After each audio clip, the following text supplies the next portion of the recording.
What's going on YouTube? Jeff Tuffner here on the Glorious Podcast with the Monday Night Raw review, the fallout from Survivor Series, and we have a lot to talk about tonight. Paige returns.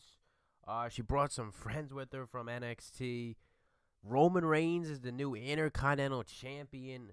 Crazy episode of Raw tonight. This was actually one of the better episodes of Raw in a while because it's just a very eventful episode tonight. It was a really nice episode. I mean, that was better than Survivor Series in my opinion. I mean, I had more fun tonight watching Raw than I did last night. And I mean, I'm not the biggest Roman Reigns fan, but like I'm not really pissed that Roman won the title, to be honest with you. I mean, it was a good match, and I kind of saw it coming. But I mean, the way they did it was pretty cool too. I mean, even though we've seen that before. But let's just get right into it. Let's talk about Roman Reigns first, winning the Intercontinental title versus The Miz in the main event of Raw. As soon as they announced this match, I really thought I had a strong feeling Roman would win. I felt like they've had the title on The Miz for a while, and I think it was time to change it up a bit. And then they actually went that route. The way he won it too is very reminiscent of the way he won the WWE Championship back in 2015 when he beat Sheamus on an episode of Raw. I was actually in attendance that night. It was crazy. I'm not gonna lie to you. That night I was actually like marking out for Roman. And that night and the night before at TLC were the only two times I really was like a fan of Roman. I actually liked what they were doing them 2 nights. But by that next Monday on Raw, he was back to being like the same old thing again with him. But tonight, like it was the way they did it with like Cesaro and Sheamus coming out and the Shield coming out, and then everybody was going at it outside the ring. All the outside distractions. And then, Superman punch, skull crushing finale, kick out at 2.5. And then Roman puts him away to win the title. It was a very similar way. And the match overall before anything crazy went down there toward the end, was actually pretty good. There were some cool spots and stuff. So I liked their match. They actually had a nice little match there. And they've had a history of having good matches. I think they've had like a couple matches in the past like few months on Raw too, so that were actually pretty good. So no surprise that they had a good match. Roman wins the title, and I'm not even pissed. As weird as that sounds, normally I'd be pissed when Roman wins the title, but I'm not even gonna complain. I thought it was a good match. Whatever, you know what I mean? Maybe this is. I mean, I felt like they need a change with the Intercontinental title. As much as I love the Miz with the title, I actually think they need a change. He's been the champion for a while. It was kind of getting stale in a way. So changing it up a bit, maybe it's not that bad of an idea. We'll see how it turns out in the coming weeks on Raw and stuff. But I mean, I don't know. We'll see where that goes. As for the other big thing that happened on Monday Night Raw tonight, finally it happened. I did a video before Raw, a preview for Raw. It was rumored last week. It was rumored again this week, and it actually happened tonight. Paige finally returned to Monday Night Raw, to the WWE. It's been a long year, over a year. I mean, almost 15 months if you think about it, since we've last seen Paige in a WWE ring. I think it was like right before the brand split, 2016, last year. So she finally returns to Raw tonight. And then she brings along Mandy Rose and Sonya Deville. I think that's how you say her last name. I know who they are. They were both on Tough Enough, if you guys do not remember that. A few years ago. It's crazy. The Tough Enough. It's Tough Enough is really weird. 2015, I think it was, is when they had it. So many people from that show actually ended up making it to the WWE, but the people who actually won the show aren't even with the company anymore. As funny as that sounds. So it's really weird how it actually turned out, because like all the people who ended up getting like eliminated early and were like, oh, you're not gonna make it in the WWE. Look at them now. A perfect example would be, go back to NXT Takeover, the Velveteen Dream. He was amazing. I think he got eliminated early in that show. I don't remember. Maybe he did. Maybe he was one of the ones toward the end. But I know he did not win. But he worked out great in WWE. He's got a long career ahead of him. I think he's only 22. I saw on Twitter the other day. So he'll be in the company for a long time. And then Mandy Rose and Sonya Deville, I don't think they were even finalists. I think they got kicked off early in the show too. Look at them. They're on Monday Night Raw now. So it worked out, I guess, for them. I mean, I'm kind of surprised they called them up too. I didn't see that coming. They were kind of in NXT for a short stint down in NXT. It wasn't really long there. But I guess they're gonna kind of do some stable with them and Paige. So we'll see where that goes. But that was amazing, bro. I was marking out for that stuff.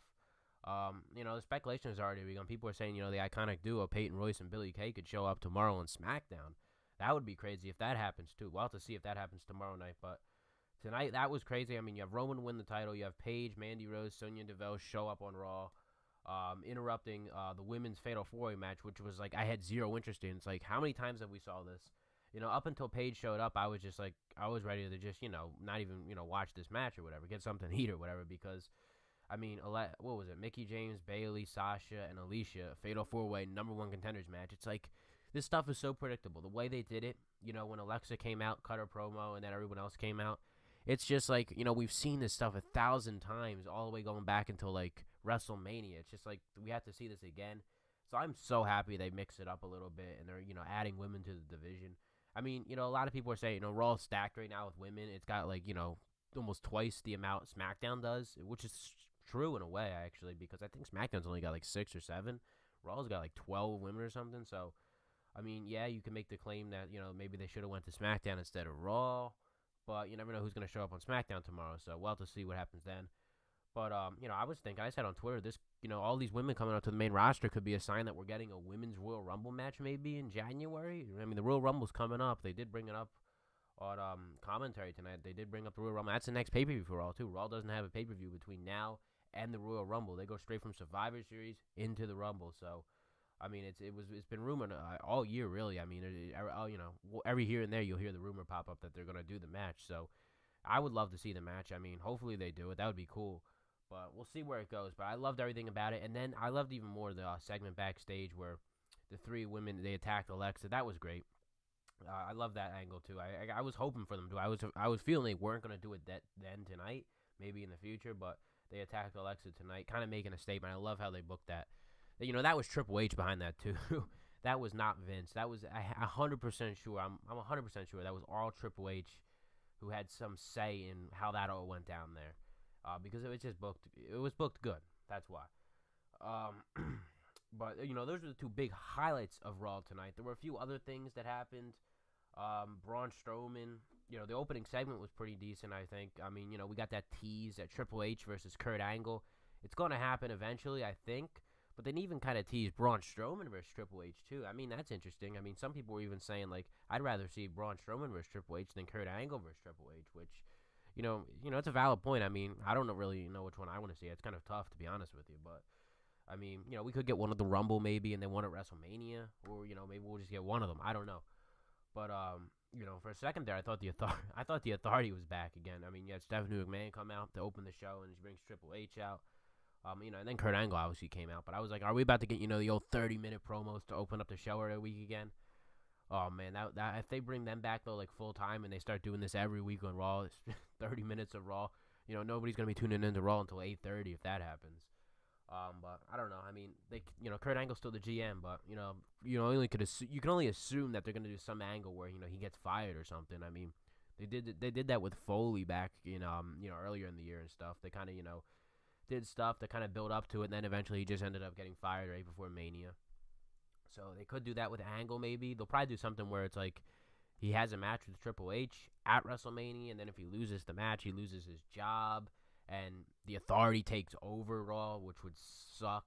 But who knows? And maybe that's what they're gonna do. That's a long shot at this point, guys, because it's only November. It's only November 20th. We just passed Survivor Series.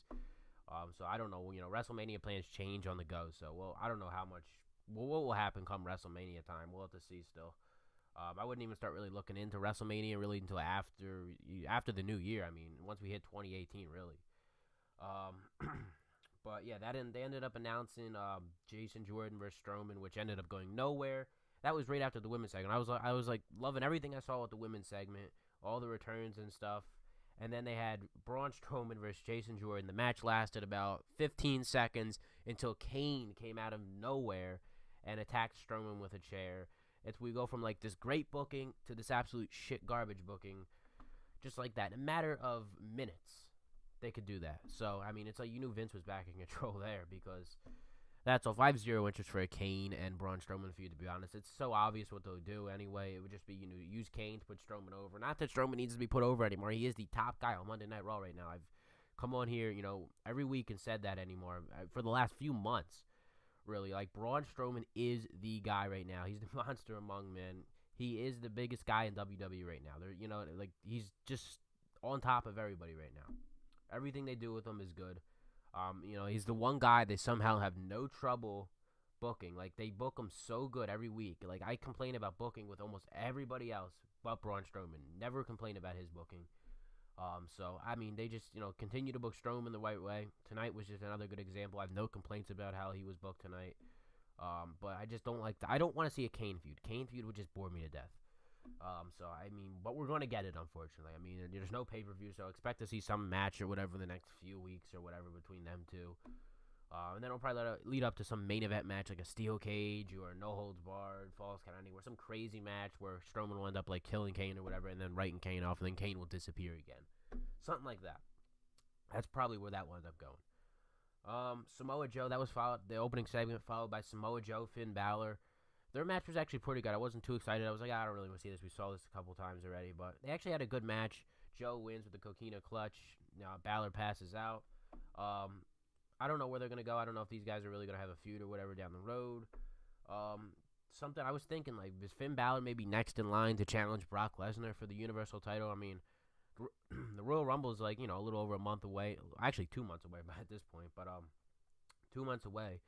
So, I mean, we've seen all these people. It was a rumor back earlier in the year. Remember when they had that fatal 5-way match? I think it was Extreme Rules.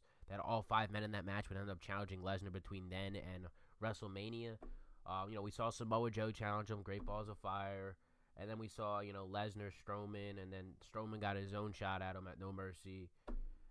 So, I mean, maybe Finn Balor's next. I mean, as big as the only thing about that is the mismatch part of it. It's like Lesnar versus Balor. I mean, what chance does Balor have? But I mean, I still think they do it. I'm not even gonna complain about it. I think I wouldn't hate it. I wouldn't hate if they did it. I'd be kind of okay. I'd give it a chance. I'm not gonna completely shit all over it even before it even happens. So I'd give Finn Balor Brock Lesnar feud a chance if they're gonna go that way. But we'll have to see. Obviously, no Brock Lesnar tonight. I'm sure he'll be gone until maybe a week or two before the Royal Rumble. I'd assume he'll turn up or whatever to start the build for whatever he's doing then with that program. So I don't think we're going to see anything really. I don't even think they're going to discuss the Universal title until at least maybe the beginning of January. I really think they're going to just completely write off the title for the month of December. I don't think, they might not even bring it up to that point. What else happened? Asuka defeats Dana Brooke in kind of a squash match. Nothing special to talk about there. It's official. Gallows and Anderson are done. They're buried. They've officially buried them at this point. They're buried when they're doing a Christmas promo for the WWE shop in a commercial. Oh my God. I mean, they screwed up so bad on Gallows and Anderson. Wasted talent right there. I don't know. I mean, I think the only reason they're still with the company is because of the money, the paycheck they're getting. I mean, they must be making pretty good money right now. That's why they're sticking around. But, man, they're booked so bad, it's unbelievable. I mean, it's just, man, what they did in Japan, in New Japan, and then to come to WWE and then just, have done, I mean, I know they won the titles, don't get me wrong, they won the titles for, short time at the beginning of the year, I think. But, their title run was horrific, and it just, they haven't done anything successful with them. It's just, the way they book them is just awful. I thought moving them to SmackDown, if they were on SmackDown at the end of last year, going into, up until WrestleMania before they did the Superstar Shakeup, if they were on SmackDown then, they would have probably been booked great. They would have been amazing probably over there because that's when SmackDown was amazing. Everybody was getting booked amazing on SmackDown then. Then the Superstar Shakeup happened, and it's like Vince demolished SmackDown and just ruined it from within and took all the good writers and threw them over on Raw, and now Raw's the better show again. Because Raw's the flagship show, and Raw has to be the better show according to Vince. I mean, that was just a rumor. I don't know if he actually said that. Wouldn't be surprised if he did, though. But yeah, they screwed up big time on Gallows and Anderson. I mean, I can't come on here enough and stress that. But man, I mean that's just a waste right there. Dean Ambrose versus Sheamus. Dean Ambrose picks up the win. It's back to this again, guys. I mean, remember we had Dean Ambrose and Sheamus, not Dean Ambrose and Sheamus, but Rollins and Ambrose taking on Sheamus and Cesaro. They had that feud going on for 2 months, and I was complaining. I was like, we're seeing the same thing every week. It would be Seth Rollins versus Cesaro, Dean Ambrose versus Sheamus, then Seth Rollins, Sheamus, Dean Ambrose, Cesaro. We'd see that week in, week out, and it was just getting so annoying. And then they'd have the match at the pay-per-view. It would actually end up being a pretty good match at the pay-per-view. And then they did the title switch a few weeks back on Raw when they had the show in Manchester. They did the title switch, just to alter up the Survivor Series card. Now all of a sudden, here we go again. They're feuding again because they have no tag teams on Raw. So back to Cesaro and Sheamus taking on Dean Ambrose and Seth Rollins again in another feud because they're the only two tag teams on Monday Night Raw. They can't throw Gallows and Anderson in there. I don't know where the hell the Revival are. Apparently they're back. Apparently, like, they've been wrestling. I don't know. At least, I don't know. I actually have no idea where the Revival are. I've heard they were back or whatever, but the WWE's not using them for some reason. I don't know why. The creative team can't just book them onto the show or whatever, but the Revival were great. I don't know what the hell they're waiting for with them. Hopefully they're back sometime soon because Raw is in dire need of tag teams right now. It's so bad in the Raw tag team division. They legit have guys, actually. I mean, they don't have enough teams, though. SmackDown, on the other hand, has got too many teams, and they're not even using half of them. I mean, you barely see Breeze Down go anymore. And then there's just more teams on SmackDown, like the Ascension. I mean, I know the Ascension aren't going to amount to much. And then they got Eric Rowan and Luke Harper. They're going to be appearing this week, I think it is, on SmackDown. So that'll be interesting to watch tomorrow night. So, I mean, the SmackDown's loaded with tag teams. Meanwhile, Raw's got, like, nothing. So, yeah, we're going to get another Dean Ambrose and Seth Rollins, Sheamus Cesaro feud. So, I'm not really intrigued by that because it's just going to be meaning we're going to be seeing the same matches every week on Raw that are just, decent matches. But it's like, why do we have to watch this over and over again? That's another example of lazy booking right there with WWE. What else did I miss on here? There was Miz TV with Roman Reigns ended up being the Shield. Obviously, that all led to the big match at the end where Roman ended up winning the title. We already talked about that. The Cruiserweights had a segment. I don't know. There was like 7 face Cruiserweights defeated the heels. I don't care about the Cruiserweights, to be honest with you. What else happened? Elias had a segment with Matt Hardy. Matt Hardy needs to go broken ASAP. I don't know what they're waiting for with him. I said it I went off on this in my Survivor Series review last night. And I'm just going to bring it up again here. And I bring it up almost every week whenever you mention Matt Hardy, whenever he's on the card, I'm just going to, bring it up. They need to make him broken. I don't know what the hell the problem is. Just make him broken because it's just the gimmick right now, the basic Hardy gimmick, is not working. He is legit like not even a mid. He's low mid card on Raw right now. He's low mid card, close to even being a jobber right now at this point because they won't book him right. A feud with Elias could be interesting. All right, I like Elias and I like Matt Hardy, especially what they're doing with Elias right now. So I'll give this feud a chance. I'm invested in this. I'll invest in this one because it could be good. So we'll have to see how that pans out over the next few weeks. But man, I hope they do something with Matt Hardy because I just hate seeing him get wasted like that because knowing what he could do with the broken gimmick if they just let him use it, it just pisses you. It pisses everyone off seeing that. I'm sure it's pissing him off too that he can't do it because I know he wants to. I could just tell. So hopefully this feud works out. Maybe this will even lead to him going broken. Who knows? Probably not, but maybe the feud will be good in itself. So we'll see what happens. On another note, I am so sick and tired of the Jason Jordan, Kurt Angle storyline, the whole, you're my son thing. That I cannot take it anymore. Jason Jordan is a complete train wreck on Monday Night Raw. Everything they've done, they should have just kept him with Chad Gable and American Alpha, that whole thing. Because, they moved him to Raw, and it's just they tried to sell him off the whole, he's Kurt Angle's son gimmick. That was not working at all. And now people are fed up with him. He was getting no reaction there for a while, but over the last, month, people are done. People are just booing him now. It's like, go away. It's not really his fault either. I can't blame Jason Jordan here. He's a good wrestler. He put on some good matches, don't get me wrong. But, the character is just, not there. He plays this, kind of, weird character right now where it's just, I don't like it at all. So I'm just so sick and tired of that, storyline, though, where they try to do it. They need to, do something or whatever. I don't know. I've been saying it for months now. Turn him heel. I thought they were doing it at Survivor Series. I really thought he was about to come out, screw over Team Raw at Survivor Series, cost them all, and then, set up kind of a heel angle with him and Angle. So, but that didn't happen. So he's still playing the, face role, and, I'm Kurt Angle's son or whatever, and then, just trying to be whatever. I don't like it. I hate every bit about it. It needs to change.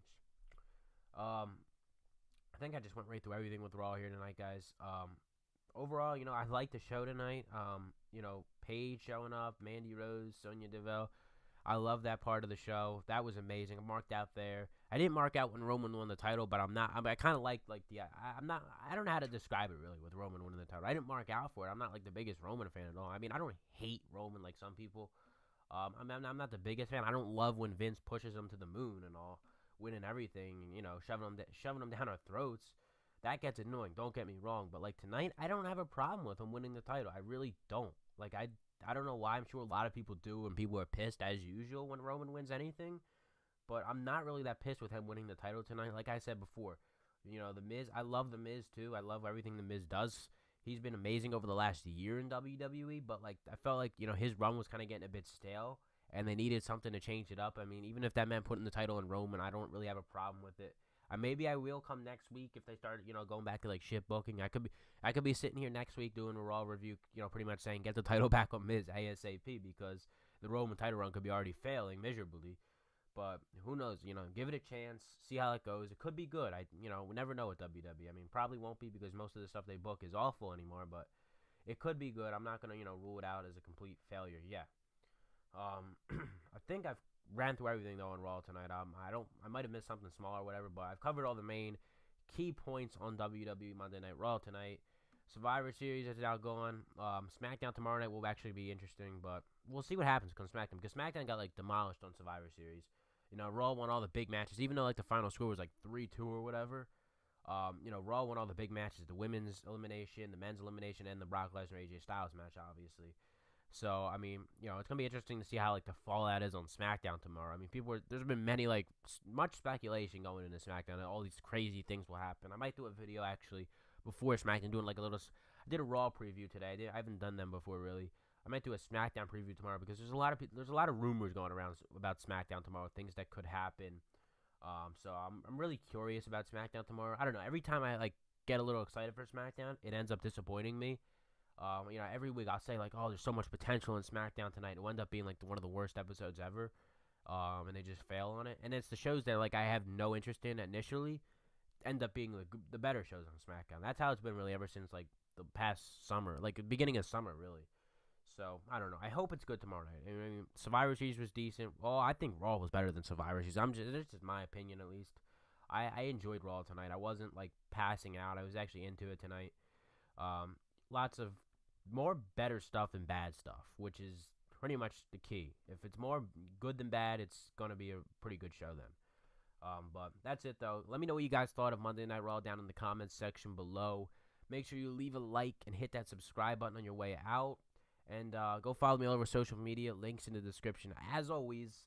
And I'll see you guys tomorrow right here on the Glorious Podcast with my SmackDown review.